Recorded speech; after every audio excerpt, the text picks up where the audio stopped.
অনেকের আমি শালা হইতে পারি, অনেকের সম্বন্ধী হইতে পারি, ঠিক আছে, অনেকের ছোট ভাই হইতে পারি, অনেকের বাইস্ত হইতে পারি। তো শুধু অনুপ্রেরণা আরেক নাম থটস অফ বিলাল ভাই, ঠিক আছে। আমি কি বললাম? অনুপ্রেরণার আরেক নাম থটস অফ বিলাল ভাই। ভাই কিন্তু কাউকে কপি করতে বলে না।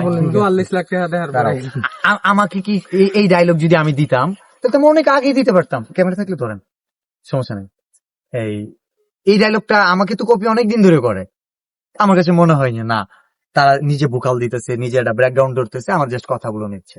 কিন্তু মানুষ ভুলভাবে ধরলো যে বিল্লাল কথাগুলো বলতেছে, ওর কথাগুলো নিতেছি, এটা ইভেন কপি না। আমি যেভাবে হাঁটতেছি ওইভাবে হাঁটতেছি, কপির কথা কয়ে অনেকের জীবন। আমি যেভাবে সাউন্ড দিতেছি, বলতেছি আমি যেভাবে সাউন্ড দিতেছি, যে ব্যাকগ্রাউন্ড মিউজিকটা ওইটাই ইউজ করতেছি। আরে ভাই, তোমাদের কাছে আমরা কিছু নিতে চাই, তোমরা কিছু সাউন্ড ইউজ করে খুঁজা, ওইখান থেকে আমরা নিয়ে ইউজ করি। আমি হায়ার ম্যাথ পড়াইতাম ইন্টারমিডিয়েট স্টুডেন্টদের, বুঝতে পারছে? যারা আমাকে নিয়ে টর্চ লাইট বলতেছে তাদের জন্য একটা সারপ্রাইজিং বলে আমরা very soon 100 torch light gift করবো, 100 টর্চ লাইট দিব বৃদ্ধ যারা আছে বা যারা মাছ মারে বা যাদের জন্য দরকার, তাই না? হ্যাঁ, সিকিউরিটি গার্ড, নাইট গার্ড। হ্যাঁ, তো সিকিউরিটি গার্ড নাইট গার্ড, আমরা এটা একটা কন্টেন্ট বানাবো, এটা টর্চ লাইট। আর ওয়ার্কশপ বিলালের জন্য কি থাকবে? আমরা কোন একটা ওয়ার্কশপে দেখবো একটা ওয়ার্ক করা যায় কিনা, ডোনেট করা যায় কিনা। আমরা শেষ করি এখানে।